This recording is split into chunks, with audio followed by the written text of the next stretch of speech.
Hello বন্ধুরা, কেমন আছো তোমরা সবাই? আশা করি অনেক অনেক ভালোই আছো। আর তোমাদের ভালোবাসায় আমিও অনেক ভালো আছি, কারণ তোমরা আমাকে যে পরিমাণে ভালোবাসা দিয়েছ এবং সাপোর্ট দিয়েছ তা আমি কোনোদিন ভুলতে পারবো না। তাই তোমাদেরকে মজা দেওয়ার জন্য আবারও একটি নতুন গল্প নিয়ে হাজির হলাম। গল্পটি শোনার মতো, আশা করি তোমাদের দাঁড়িয়ে যাবে এবং তোমরা হাতের কাজ করতে সবাই হেডফোন নিয়ে বসে যাও। যদি আমার গল্প শুনে মজা পাও তাহলে অবশ্যই আমার চ্যানেলটি সাবস্ক্রাইব করবে। তো চলো বন্ধুরা, আমরা কথা না বাড়িয়ে আসল গল্পে চলে আই। আমার নাম রূপালী, আমার বয়স ১৯ বছর। আমার বিয়ের মাত্র ৪ মাসের মধ্যেই আমার স্বামী এই পৃথিবী ছেড়ে চলে যায়। আমার স্বামী এই পৃথিবী ছেড়ে চলে যাওয়ার ৬ মাস পরে আমার বাবা মা আমাকে নিতে আসেন, কিন্তু আমি তাদের সাথে যাইনি, কারণ আমি তাদের উপর বোঝা হতে চাইনি। আমাদের বাড়ির অবস্থা ভালো ছিল না, বাবা আমাকে অনেক কষ্টে বিয়ে দিয়েছিলেন। আমার শ্বশুর বাড়ি অনেক ধনী। আমার শাশুড়ির ২ ছেলে ১ মেয়ে। আমার স্বামীর থেকে তার ভাই ২ বছরের ছোট। স্বামীর মৃত্যুর পরে আমি চেয়েছিলাম আমার শাশুড়ি আমার স্বামীর ছোট ভাইয়ের সাথে আমার বিয়ে দিয়ে দিক। তাই তার মন জয় করার জন্য বাড়ির সব কাজ করতাম এবং রাতে আমি ঘুমানোর আগে শাশুড়ির শরীরটা চেপে দিতাম। যতটা সম্ভব শাশুড়ির সেবা করতাম আমি। তাকে কখনো আমার উপর বিরক্ত হবার সুযোগ দেইনি আমি, কারণ আমি চাইতাম তিনি আর একবার আমাকে তার পুত্রবধূ বানিয়ে নিক। একটা ননদ ছিল যে বিবাহিত এবং সে অনেক কম এ বাড়িতে আসত, কেননা আমার শাশুড়ি তার বিয়ে অনেক ধনী পরিবারে দিয়েছিলেন। তাই সে বেশিরভাগই সময় তার শ্বশুর বাড়িতেই থাকত এবং সে সুখী জীবন কাটাচ্ছিল তার শ্বশুর বাড়িতে। কিন্তু যখনই আমার ননদ আসত, আমি তার অনেক যত্ন করতাম, তার পছন্দের সব খাবার রান্না করতাম এবং তার বেবিদেরও অনেক আদর করতাম। এতে আমার শাশুড়ি অনেক খুশি হতেন। বিয়ের প্রথম দিন থেকেই আমি তার সাথেও অনেক ভালো ব্যবহার করেছি এবং তিনি খুশি হয়ে আমাকে অনেক আশীর্বাদ করতেন আর বলতেন, আমি ভগবানের কাছে প্রার্থনা করি আমার দ্বিতীয় পুত্রবধূও যেন তোমার মতো হয়। আর আমাকে বলতেন যে তুমি আমার কাছে আমার মেয়ের মতো, তুমি যেভাবে আমার সেবা করো, নিজের মেয়েও তার মায়ের এমন সেবা করতে পারে না। আমি আমার শাশুড়ির মন যেভাবেই হোক জয় করতে চাইতাম। আমাদের বাড়িতে শাশুড়ি কথাই শেষ কথা, সবকিছু তার নির্দেশেই হতো, তার সম্মতি ছাড়া বাড়ির একটা পাতাও পড়তে পারত না। যদি কাউকে তার খারাপ মনে হতো তাহলে এই বাড়ির কেউ তার নাম পর্যন্ত বলতেন না, কারণ আমার শাশুড়ি অনেক রাগী মহিলা। শাশুড়ি আমার উপর অনেক খুশি, তাই আমার বিশ্বাস ছিল যে তিনি আমাকে তার ছোট ছেলের সাথে বিয়ে দেবেন। আমার স্বামীর ছোট ভাই আমেরিকায় ডাক্তারি পড়ছে, তার ফিরে আসার আর মাত্র ৩ মাস বাকি। এবং আমি মনে মনে অনেক খুশি ছিলাম যে আবার এই বাড়িটা আমার হবে আর আমি এই বাড়ির মালকিন হব, কারণ আমি সারা জীবন দারিদ্র্যের মধ্যে কাটিয়েছি আর এখানে এসে জানতে পেরেছি যে জীবনে সুখ কী জিনিস, তাই আমি এই বিলাসিতা হারাতে চাই না।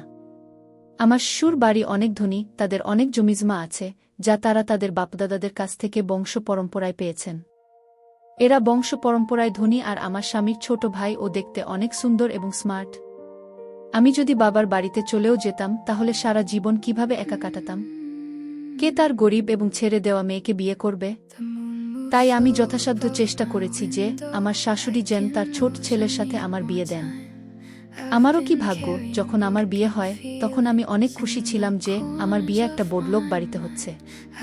এতদিন আমি অভাবের মধ্যে মানুষ হয়েছি, এখন আর অভাবের মধ্যে জীবন কাটাতে হবে না। কিন্তু ভগবান আমার এই সুখ ও মাসের মধ্যেই কেড়ে নিলেন ও মাসের মধ্যেই আমি একা হয়ে গেলাম। এখন আমি আমার স্বামীর ছোট ভাইয়ের সাথে বিয়ে হয়ে এই বাড়িতেই আরামে থাকতে চাইতাম। শাশুড়ির মতো সব বাড়িতে কর্তৃত্ব নিজের হাতে চাইতাম।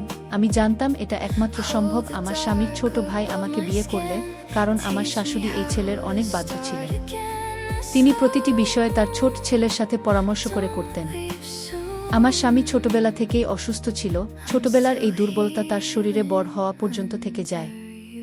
সে দেখতে রোগা পাতলা এবং কালো, তাই তো আমার মতো গরিব মেয়ের বিয়ে এত ধনী পরিবারে হয়েছে। তবুও আমি আমার স্বামীর সাথে সুখী জীবনযাপন করতে চাইতাম, কিন্তু আমার স্বামী আমাকে সুখ দেয়নি, তিনি আমাকে ছেড়ে চিরদিনের মতো চলে গেলেন। যদিও আমরা গরিব, কিন্তু আমার বাবা যদি জানতেন যে আমার স্বামীর এমন রোগ আছে যে সে ছোটবেলা থেকেই অসুস্থ, তাহলে আমার বাবা কখনই তার মেয়েকে এই বাড়িতে বিয়ে দিতেন না। আমার বাবা এই কথাটি জানতেন না, তাই আমার শাশুড়ি যখন আমার বাবাকে আমার বিয়ের কথা বলেছিলেন তখন আমার বাবা রাজি হয়ে যান। আর এইভাবে আমি এই বাড়িতে আসি। কেবলমাত্র ৩ মাস সুখে ছিলাম, তারপরে হঠাৎ আমার স্বামীর শরীর খারাপ হলো।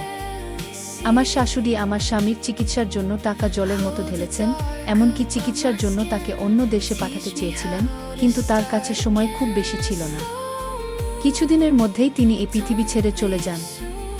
আমার স্বামীর মৃত্যুর পরে আমি 1 বছর ধরে শ্বশুর শাশুড়ি এবং আমার স্বামীর বকনে সেবা করছি।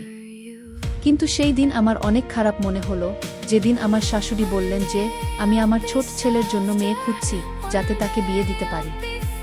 আমি মনে মনে ভাবলাম, যদি তাদের সামনে দিনরাত অনেক কাজ করি, যদি তাদের সেবা যত্ন ঠিকমতো করতে থাকি, তাহলে হয়তো আমার শাশুড়ি খুশি হয়ে আমাকে তার ছোট ছেলের বউ বানাবেন। কিন্তু আমি ভাবতেই পারিনি যে আমার সমস্ত পরিশ্রম এবং আশা বৃথা যাবে। একদিন আমি এবং শাশুড়ি খুব নামকরা এক তান্ত্রিক বাবার কাছে গিয়েছিলাম। না জানি কতদিন ধরে আমার শাশুড়ি এই বাবার কাছে আসছিলেন। তিনি প্রতি সোমবার বাবার কাছে আসতেন এবং তার আশীর্বাদ নিতেন। আমরা সেখানে পৌঁছানোর সাথে সাথে গরিব মানুষের লাইনে বসা একটা অন্ধ মেয়েকে দেখে আমার শাশুড়ির মনে হয় ওর প্রতি অনেক করুণা হয়েছিল, তাই তিনি গিয়ে ওর কাছে বসে ওকে জিজ্ঞেস করতে থাকলেন, তোমার কি কোনো অ্যাক্সিডেন্ট হয়েছে? তুমি এখানে কি করছো আর কোথায় থাকো? আমার শাশুড়ি এমনভাবে কথা বললেন যেন তাকে অনেক দিন ধরেই চেনেন। আমি অবাক হয়ে গেলাম যে কেন আমার শাশুড়ি একটা গরিব মেয়ের কাছে গিয়ে বসলেন এবং কিভাবে তাকে চেনেন। আমার শাশুড়ি তার কাছে ক্ষমা চাইছিলেন আর বলছিলেন, মা, আমাকে ক্ষমা করে দাও, আমার সাথে আমার বাড়িতে চলো। অন্ধ মেয়েটিকে খুব রাগী দেখাচ্ছিল।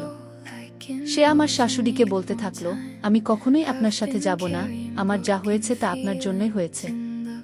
সেই জন্যই আমি আপনাকে কখনই ক্ষমা করতে পারবো না। আমার শাশুড়ি কাঁদতে কাঁদতে তার কাছে ক্ষমা চাইছিলেন এবং তাকে বলছিলেন যে তুমি যেমনটি চাইতে এখন ঠিক তেমনটি হবে। তোমার মনের যা কিছু ইচ্ছা তা পূরণ হবে, তুমি শুধু আমার সাথে চলো। আমার শাশুড়ি অন্ধ মেয়েকে বাড়িতে নিয়ে এসেছেন। আমি যখন শাশুড়িকে জিজ্ঞেস করলাম, মা, কেন একে বাড়িতে নিয়ে এসেছেন আর এই মেয়েটিকে? তখন আমার শাশুড়ি আমাকে শুধু বললেন যে আমি ওকে আমার ছোট ছেলের সাথে বিয়ে দেব। শাশুড়ির কথা শুনে আমার পায়ের তলায় মাটি সরে গেল, কারণ আমি যত স্বপ্ন দেখেছি সব ভেঙে শেষ হয়ে যেতে দেখতে পাচ্ছি। শাশুড়ির কথায় অনেক অবাক হলাম যে তিনি কিভাবে একটা অন্ধ মেয়েকে বিয়ে তার ডাক্তার ছেলের সাথে দিতে পারেন। আমার মনে হচ্ছিল যে আমার স্বামীর ছোট ভাই একে দেখার সাথে সাথে না করে দেবে, কারণ সে আমেরিকায় পড়াশোনা করছে, তার পছন্দও অনেক হাইফাই হবে। সে কিভাবে একটা অন্ধ মেয়েকে বিয়ে করবে? আমি তো শাশুড়ির ভাবনা চিন্তা দেখেই অবাক হলাম। কয়েকদিনের মধ্যেই আমার স্বামীর ছোট ভাই দেশে ফিরে এলো আর শাশুড়ি বিয়ের প্রস্তুতি নিতে শুরু করলেন। সেই অন্ধ মেয়েটি এখন এ বাড়িতেই থাকে, শাশুড়ি তাকে থাকতে আলাদা ঘর দিয়েছেন। সে আমাদের সাথে অনেক কমই কথা বলে, বেশিরভাগই সময় ঘরেই থাকত। শাশুড়ি তার ঘরে খাবার দিয়ে আসতেন।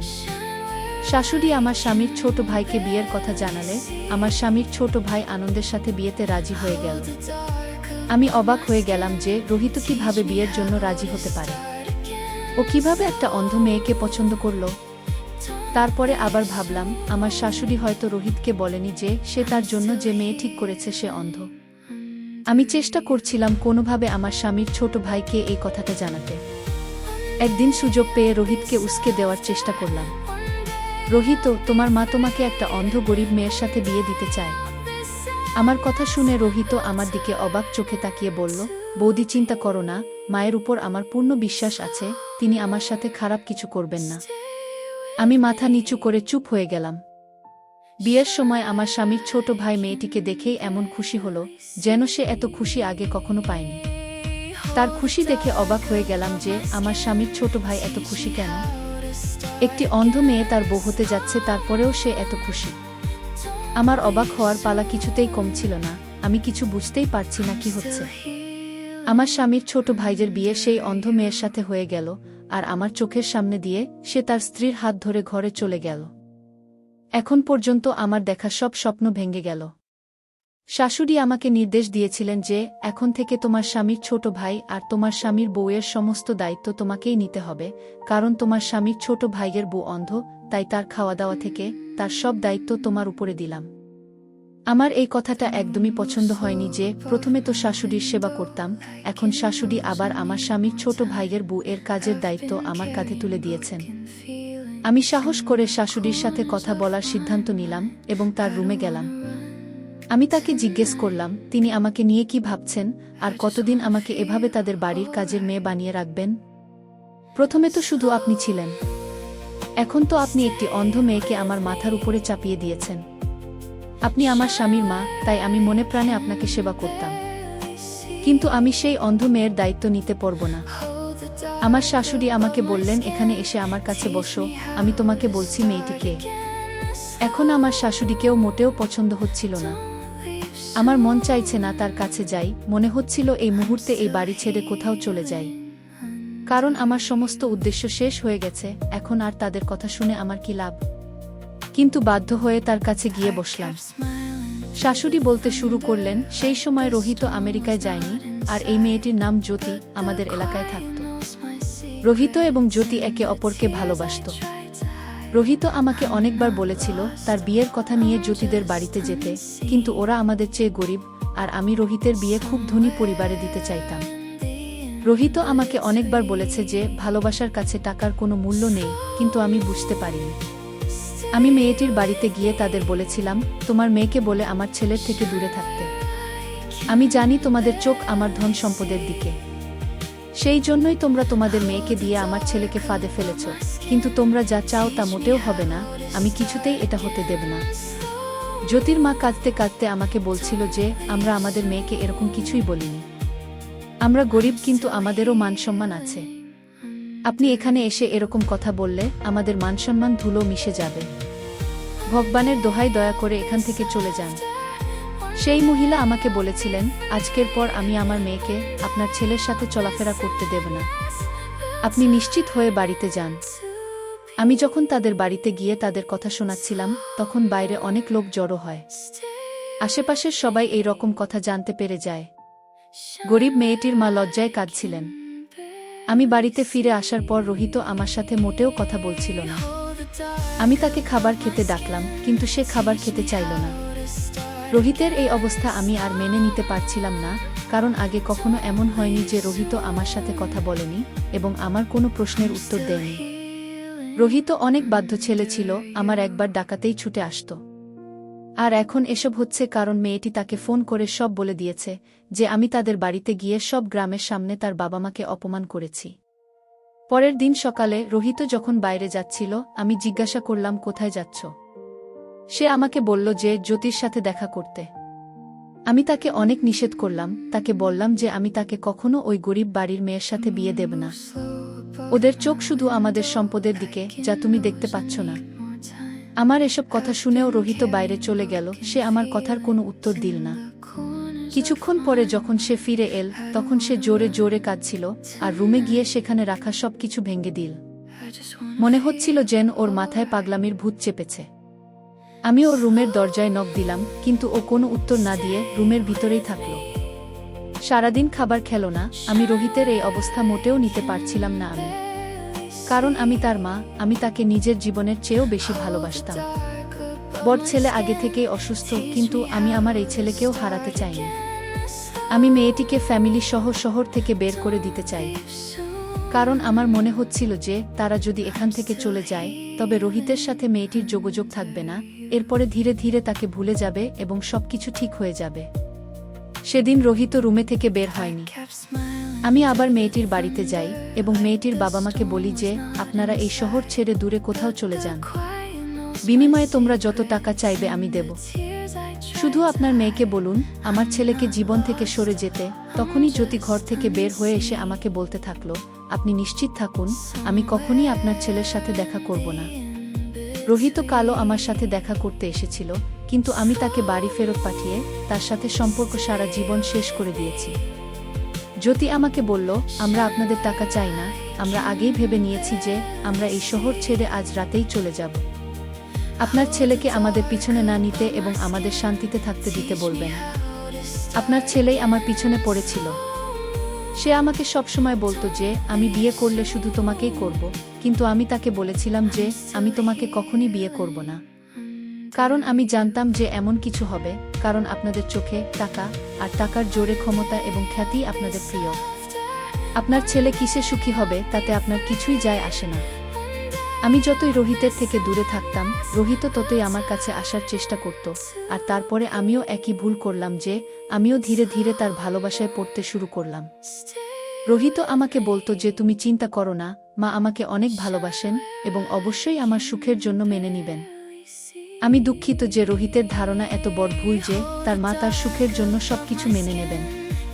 আমি জ্যোতিকে বললাম, আমাকে কিছু বোঝানোর দরকার নেই, যত তাড়াতাড়ি সম্ভব শহর ছেড়ে বেরিয়ে পড়ো। এই বলে বাড়িতে ফিরে দেখি রোহিতের অবস্থা খারাপ। আমি ভেবেছিলাম এটা কয়েক দিনের ব্যাপার, ধীরে ধীরে ঠিক হয়ে যাবে এবং জ্যোতিকে ভুলে যাবে, কিন্তু সেরকম কিছুই হলো না। দিন দিন রোহিতের অবস্থা খারাপ হচ্ছিল, সে খাওয়া দাওয়া একেবারেই বন্ধ করে দেয়। এরপর একদিন রোহিত অজ্ঞান হয়ে পড়ে এবং অজ্ঞান অবস্থাতেই জ্যোতির নাম বারবার বলছিল। সেদিন আমি বুঝতে পারলাম, যদি জ্যোতির সাথে আমার ছেলের বিয়ে দিতাম তাহলে আজ এই অবস্থা হতো না। রোহিতকে হাসপাতালে ভর্তি করানো হলো।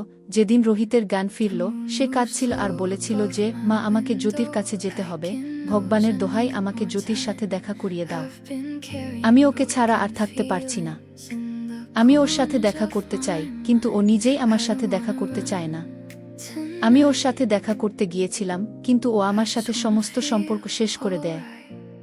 আর ও আমাকে ছেড়ে না জানি কোথায় চলে গেছে। এখনো রোহিত জানত না যে আমি তাকে শহর থেকে চলে যেতে বলেছি। রোহিত সেই দিনের কথা বলছিল যেদিন সে জ্যোতির সাথে দেখা করতে গিয়েছিল, আর সেদিনই জ্যোতি শহর ছেড়ে চলে গিয়েছিল। আমি রোহিতকে বুঝিয়ে বললাম, বাবা, সব ঠিক হয়ে যাবে, তুই তাড়াতাড়ি সুস্থ হ, তারপরে আমি নিজে মেয়ের বাড়িতে তোর বিয়ের সম্বন্ধ নিয়ে যাব। আমি তোকে কথা দিচ্ছি জ্যোতির বিয়ে তোর সাথেই দেব। ও নিশ্চয়ই কোথাও ওর আত্মীয়ের বাড়িতে বেড়াতে গেছে, কয়েকদিনের মধ্যেই ফিরে আসবে, চিন্তা করিস না। মাথা নিচু করে রোহিতকে এসব কথা বললাম। এই কথা শুনে রোহিত খুশি হয়ে গেল। এরপর কিছুদিনের মধ্যেই সে সুস্থ হয়ে ওঠে। বাড়িতে ফিরে রোহিত আবার জ্যোতির সাথে দেখা করতে যায়, কিন্তু হতাশ হয়ে বাড়িতে ফিরে আসে। রোহিত আমাকে বলল, মা, এখন তো তুমিও রাজি, তারপরে কেন জানি না ওরা সবাই এই শহর ছেড়ে অন্য কোথাও চলে গেছে, আর ওদের মোবাইল নম্বরও বন্ধ। আমি ওদেরকে কোথায় খুঁজব? এলাকার অনেককে জিজ্ঞেস করেছি, কিন্তু কেউ জানে না ওরা কোথায় গেছে। কিন্তু আমি রোহিতকে বলিনি যে তারা আমার কারণেই শহর ছেড়েছে, কারণ তারা কোথায় গেছে তা আমিও জানি না। রোহিত 6 মাস ধরে জ্যোতিকে খুঁজছে, কিন্তু তাকে কোথাও পেল না। অবশেষে রোহিত হতাশ হয়ে মেনে নিল যে সে আর জ্যোতিকে খুঁজে পাবে না। তারপরে রোহিত সিদ্ধান্ত নিল যে সে এই দেশ ছেড়ে চলে যাবে এবং আর কখনো ফিরে আসবে না। রোহিতের এই কথা শুনে আমার অনেক কষ্ট হয়েছিল। নিজের কর্মের জন্য অনেক খারাপ মনে হচ্ছে। আমি যদি ওর বিয়ে জ্যোতির সাথে দিতাম, তাহলে অন্তত আমার ছেলে আমার চোখের সামনে থাকত এবং সে কখনই দেশ ছেড়ে যেত না। আমি রোহিতকে বোঝানোর অনেক চেষ্টা করেছি, আটকানোর অনেক চেষ্টা করেছি, কিন্তু সে আমার কোনো কথা শোনেনি। এর পরিবর্তে আমাকে বলল যে আমি জ্যোতিকে ছাড়া এখানে থাকতে পারবো না। এখানে থাকলে আমার জ্যোতির কথা মনে পড়বে। এটা কোনোভাবেই সম্ভব না যে আমি এই শহরে থাকব আর যাওয়া আসার পথে জ্যোতির বাড়ির দিকে তাকালে তার স্মৃতি আমাকে কষ্ট দেবে না। এখানে আমার বেঁচে থাকাই কষ্টকর। এই কথা বলেই রোহিত অনেক কাঁদছিল। আর আমি যা করেছি তার জন্য আমি আফসোস করছিলাম যে আমার কারণে আমি আমার ছেলের সুখ কেড়ে নিয়েছি। আমি যদি জ্যোতির সাথে তার বিয়ে দিতাম, তাহলে সে আজ কত সুখী হতো। ছেলের এই অবস্থার জন্য শুধুমাত্র আমি নিজেই দায়ী, আমার কারণেই আজ ওর চোখে জল। এরপর রোহিত আমেরিকায় চলে যায়, কিন্তু আমি জ্যোতিকে খুঁজতে থাকি। আমি জ্যোতির সমস্ত আত্মীয়দের বলেছিলাম যে জ্যোতির সম্পর্কে কিছু জানতে পারলে আমাকে অবশ্যই জানাবেন, কিন্তু আশ্চর্যের বিষয় হলো কেউ তাদের সম্পর্কে কিছুই জানে না। তারা গেল কোথায়? তারপরে প্রতি সোমবার আমি বাবার কাছে যেতাম, যাতে কোনো না কোনোভাবে জ্যোতির খোঁজ পেতে পারি। প্রতিদিন বাবার আশীর্বাদ নিতাম এবং বাবাকে বলতাম ঈশ্বরের কাছে প্রার্থনা করতে, যাতে আমার ছেলের খুশি ফিরে আসে। এরপর ঈশ্বর আমার প্রার্থনা স্বীকার করলেন। আমি জ্যোতিকে সেখানে বসে থাকতে দেখলাম। তাকে সেখানে দেখে অনেক খুশি হয়েছিলাম এবং বাড়িতে নিয়ে এসে জানতে পেরেছিলাম যে তারা এই শহর ছেড়ে মুম্বাই শহরে যাওয়ার সময় রাতে একটি বড় অ্যাক্সিডেন্ট পড়ে এবং তার বাবা মা এই অ্যাক্সিডেন্টে তাকে একা ফেলে রেখে এই পৃথিবী ছেড়ে চলে যায়। মা বাবা এই পৃথিবী ছেড়ে চলে যাওয়ার পরে জ্যোতি সম্পূর্ণ একা হয়ে পড়ে। এই দুর্ঘটনায় তার চোখ দুটি হারিয়ে ফেলে। এটা শুনে আমিও কাঁদতে থাকলাম, কারণ আমার জন্যই তার সাথে এসব হয়েছে। আমি তাদের এই শহর ছাড়তে বলেছিলাম। আমি যদি এটা না করতাম তাহলে তাদের সাথে এত বড় অ্যাক্সিডেন্ট হতো না। তাই আমি সিদ্ধান্ত নিলাম জ্যোতির বিয়ে অবশ্যই রোহিতের সাথে দেব। রোহিত ফিরে এসে জ্যোতিকে দেখে অনেক খুশি হয়। রোহিতকে খুশি দেখে আমিও চিন্তামুক্ত হয়ে গেলাম। আমার অর্থের কোনো অভাব নেই, আমার কাছে ভগবানের দেওয়া সবকিছুই ছিল, কিন্তু আমার ছেলে যখন খুশি নয়, তখন আমি এই সম্পদ দিয়ে কি করব? আর মা, আমি জানি তুমি মনে মনে কি চাইতে, আর সত্যিই যদি আমার ছেলের জীবনে জ্যোতি না থাকতো, তবে আমি তোমাকে রোহিতের স্ত্রী বানাতাম। কিন্তু আমি অসহায়, তুমি যা চাও আমি তা করতে পারবো না। তুমি আমার মেয়ে, তুমি যেভাবে আমার সেবা করেছ, ভগবান অবশ্যই এর ফল তোমাকে দেবেন। এখন তুমি যদি বিয়ে করতে চাও, তাহলে আমাকে বলো, তোমার জন্য ভালো সম্বন্ধ দেখে আমি তোমাকে উচ্চ পরিবারে বিয়ে দেব, কিন্তু রোহিতের সুখ শুধু জ্যোতিকে নিয়ে। সে তোমাকে নিয়ে কখনো সুখী হতে পারবে না। শাশুড়ি আমাকে আরও বললেন, আমার যত সম্পদ আছে তার অর্ধেক আমি তোমার নামে করে দেব, বাকি অর্ধেক রোহিতের। তবুও তুমি যদি তোমার জীবন নিয়ে কোনো সিদ্ধান্ত নিতে চাও, তাহলে অবশ্যই নিতে পারো, আমি নিষেধ করব না। তুমি যা বলবে তাই হবে। শাশুড়ির সব কথা শুনে আমি বুঝতে পারলাম যে আমি যা ভাবছিলাম তা কতটা ভুল। আমি পরিবারের সবার ভালোবাসা দেখতে পেতাম না। তারা চাইলে তাদের ছেলের মৃত্যুর পরে আমাকে আমার বাবার বাড়িতে পাঠিয়ে দিতে পারতেন, কিন্তু তারা আমার সাথে এরকম কিছুই করেননি। বরং শাশুড়ি আমাকে তার মেয়ে বানিয়ে নিজের কাছে রেখেছেন। শাশুড়ি আরও বললেন, মা, আমার অসুস্থ ছেলের সাথে তোমার বিয়ে দিয়ে আমি তোমার জীবন নষ্ট করেছি বলে তোমার মনে কোনো কষ্ট রেখো না। আমি আমার বড় ছেলেকে তোমার সাথে বিয়ে দিয়েছি, কারণ ডাক্তার আমাকে আশা দিয়েছিলেন যে আমার ছেলে সুস্থ হয়ে যাবে, কিন্তু আমি জানতাম না যে তার জীবন একদিনের। সব কথা শুনে আমি শাশুড়িকে বললাম যে মা, এখন আমি আমার সারা জীবন আপনাদের সাথে থাকব।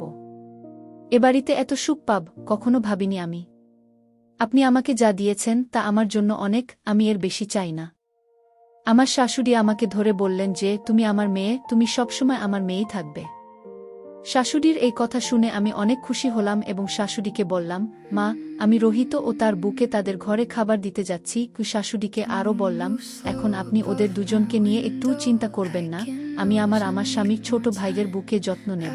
তার চোখ নেই তো কি হয়েছে, সে আমার বোনের মতো, আমি তাকে কখনই বুঝতে দেব না যে সে দেখতে পায় না। শাশুড়ি আমার মাথায় হাত রেখে আমাকে আশীর্বাদ করে বললেন, মা, আমি তোমার কাছ থেকে এটাই আশা করেছিলাম।